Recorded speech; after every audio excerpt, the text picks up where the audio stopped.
हम या तो पिता, पुत्र और पवित्र आत्मा के अधीन होते हैं या फिर संसार, शरीर और शैतान के अधीन होते हैं। सवाल यह है कि नया जन्म लेने के बाद शैतान आपकी आत्मा को कैसे प्रभावित करता है। मैं आपको बताऊंगा। आत्मिक क्षेत्रों में आत्मा की गतिविधियां होती हैं। वचन पर मनन करना आत्मा की गतिविधियों में नहीं आता। मैं तुम्हें कुछ बातें बताऊंगा जो आत्मिक गतिविधियों में आती हैं।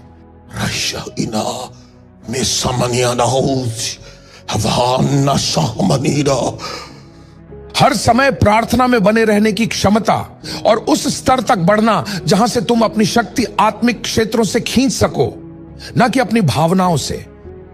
अब आपकी भावनाएं प्रार्थना के लिए आत्मा की ऊर्जा के पूरी तरह अधीन आ गई हैं। इसे रूपांतरण, ट्रांसफिगरेशन कहा जाता है। हां, जहां एक व्यक्ति ने इतनी प्रार्थना की है कि आप प्रार्थना के एक नए आयाम में प्रवेश कर जाते हैं। इसमें समय लगता है, क्योंकि जब तक तुम लगातार और लगन से परमेश्वर के गुप्त स्थान में उसकी उपस्थिति में बने रहना नहीं सीखते, तब तक तुम सर्वशक्तिमान की छाया के नीचे नहीं आ सकते। तो पुराने नियम में वे एक छाया के अधीन आ गए क्योंकि वे वहां टिके रहे। वह छाया एक शक्तिशाली, अटूट ऊर्जा और वहां निरंतर टिके रहने की अद्भुत क्षमता बन गई, बिना किसी भी कमजोरी के, बिना किसी भी थकान के। लेकिन किसी को उस गुप्त और एकांत स्थान में लंबे समय तक टिके रहना होगा, अपने शरीर से लगातार जूझते हुए। हां, यीशु 40 दिन और 40 रात मरुभूमि में रहा। ओह, क्या समय था शरीर को दबाने का और तोड़ने का। और फिर अंत में वह परमेश्वर की महिमा के नीचे आया, या पुराने नियम में कही गई उसकी छाया के नीचे आया, पर नए नियम में उसे कहते हैं उसकी उपस्थिति का प्रकाश। अब वही है जहां से प्रार्थना करने की शक्ति आती है। अब वही है जहां से उसकी उपस्थिति में लंबे समय तक टिके रहने और ठहरने की क्षमता आती है। हां, क्योंकि अब यह महिमा का एक तत्व है जो किसी व्यक्ति को उसकी प्रार्थना में निरंतरता के कारण मिलता है। अब आत्मिक संसार में जैसे ही तुम कहते हो फादर, हे पिता, यीशु के नाम में, और रीना शेको परादा, भले ही तुम कुछ महसूस न करो, आत्मिक संसार पिता के लिए खुल जाता है। वहां एक सीधा मार्ग खुल जाता है जो आत्मा के आयामों को पार करता है।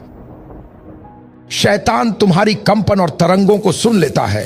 हां, सुनता है। हर आत्मिक आयाम जान जाता है कि किसी ने स्वर्ग से संपर्क जोड़ा है, पर क्योंकि तुम्हें यह समझ नहीं, तुम बस प्रार्थना शुरू कर देते हो और तब शैतान आता है।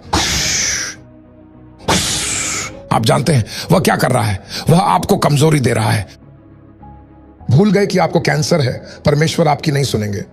भूल गए कि आपका बच्चा व्यस्त है, उसके साथ क्या होगा? भूल गए कि नौकरी नहीं है, पैसे नहीं है। ओह, क्या आपको याद आया कि आपने कल गलती की थी? अरे, आप तो गंदे हैं। अरे, तुम्हारे पास समय नहीं है, कल काम पर जाना है। देखो तो, तुम पवित्र आत्मा को भी महसूस नहीं कर रहे हो। तुम्हारा मन धुंधला पड़ने लगता है। यही आत्मिक संसार में होता है। हां, आपका ध्यान भटकाया जा रहा है, तो उस पल में आप अपने मन से संघर्ष करने लगते हैं। आप अपने शरीर की इच्छाओं के बोझ से संघर्ष करने लगते हैं। आप प्रार्थना करने की ऊर्जा खोने लगते हैं। प्रार्थना की फ्रीक्वेंसी धीमी पड़ जाती है क्योंकि तुम थक चुके होते हो और शैतान फुसफुसाता है, जा अब सो जा। आप बिस्तर पर गए, धड़ाम, आपने 1 घंटा, 2 घंटे, 3 घंटे, 4 घंटे, 5 घंटे, 6 घंटे, 7 घंटे तक गहरी और आरामदायक नींद में सो लिया। तुम खुद को धोखा दे रहे हो। तो यही शैतान करना चाहता है। आत्मिक क्षेत्रों में शैतान तुम्हें उन बातों के विरुद्ध ले जाता है जो तुम्हारी आत्मा को मजबूत और विकसित करती हैं। हां, वह तुम्हारे समय को घटाता है ताकि तुम उन बातों के प्रति अपनी लगन और निष्ठा सीमित कर दो जो तुम्हारी आत्मिक वृद्धि लाती हैं। तो तुम्हारी आराधना का जीवन बीच में ही रुक जाता है। तुम्हारा प्रार्थना जीवन रुक जाता है। वचन पर मनन करना और परमेश्वर की उपस्थिति में रहना, सब कुछ अधूरा रह जाता है। आपके पास परमेश्वर के साथ बिताने के लिए कोई समय नहीं है। कम से कम दिन में 1 या 2 घंटे तो होने ही चाहिए। अन्य भाषाओं में प्रार्थना करने के अलावा आपके घर में एक वेदी होनी चाहिए। क्या आप समझ रहे हैं मैं क्या कहना चाहता हूं? हर किसी के पास एक कमरा होना चाहिए जिसे प्रार्थना का कमरा कहा जाए। आपके बच्चे को पता होना चाहिए कि यह मेरी प्रार्थना की जगह है। हां, जब आप उस जगह में प्रवेश करते हैं तो वह घुटनों पर जाने की जगह है। उसे तैयार करें। वहां रहस्यमय चीजें खरीद कर मत रखें। No no no no no no, यह वह जगह है जिसे आपने तैयार किया है और अपने गुप्त प्रार्थना स्थल के लिए रखा है। जहां आप प्रवेश करते हैं आप उसे अपना पवित्र स्थान कहते हैं। जैसे ही मैं खुद को यहां बंद करता हूं, मैं यहां 2 घंटे तक रहूंगा और कुछ भी मुझे बाहर नहीं निकालेगा। उस फोन को, उस प्रचारक को, उस ध्यान भटकाने वाली चीज को दूर फेंक दो। गुप्त स्थान में प्रवेश करो और कहो, अगर आपको खुद को उठाने के लिए गीतों की जरूरत है तो एक पल के लिए वह गीत चला लो। उसके बाद उस गीत को बंद कर दो, क्योंकि आपको बिना गीतों के यात्रा करना सीखना है। जब यीशु उजाड़ मरुस्थल में थे, कोई आत्मिक गीत नहीं था जो उन्हें ऊपर उठा सके। जब मूसा पहाड़ों पर गए, कुछ भी नहीं था जो उनकी मदद कर सके। उसे अपनी आत्मा को सक्रिय करना सीखना पड़ा। वह आत्मा की धुन को पहचानने लगा। हां, वह आत्मा में प्रवेश करने लगा, हालांकि शरीर अब भी वहां मौजूद था। वह शरीर का भारीपन वहां है। आप जानते हैं, बाइबल कहती है कि शरीर प्रार्थना को तैयार नहीं होता, इसलिए उसे शरीर से बाहर निकलना सीखना पड़ा। आत्मा की तरंग ढूंढनी पड़ी, क्योंकि कहीं आपकी चेतना में आत्मा है। उसी में है आपकी आत्मा।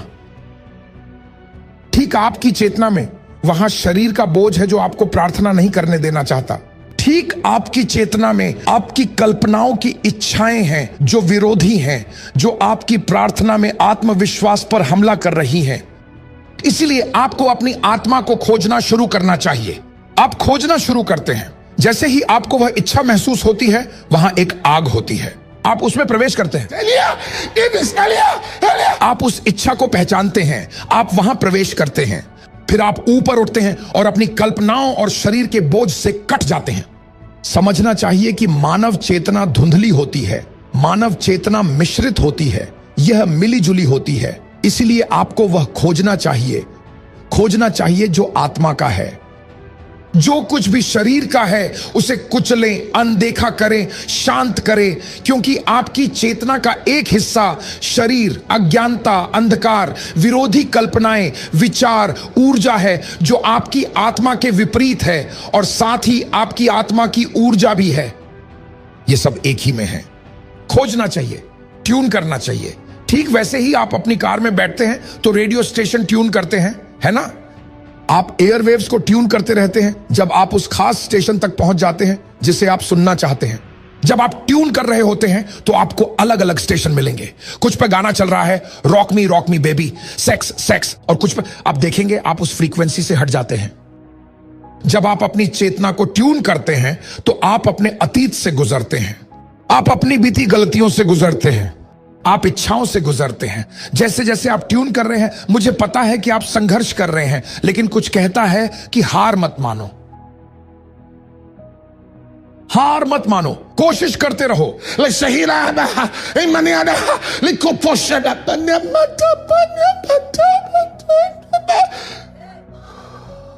कभी कभी आप प्रार्थना करते हो, शैतान तुम्हारे मन में कोई विचार झलकाता है और फिर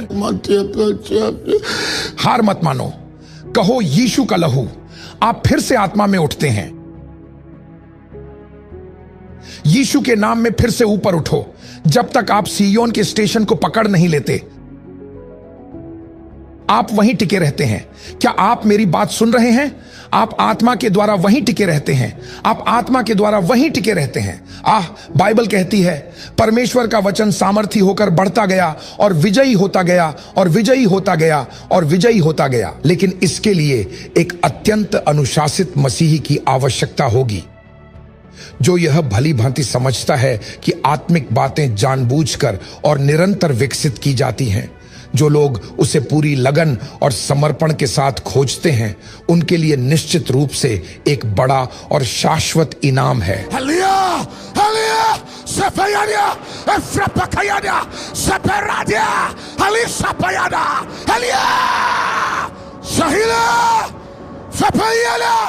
Eko sapahira. Masapayada. Lahira.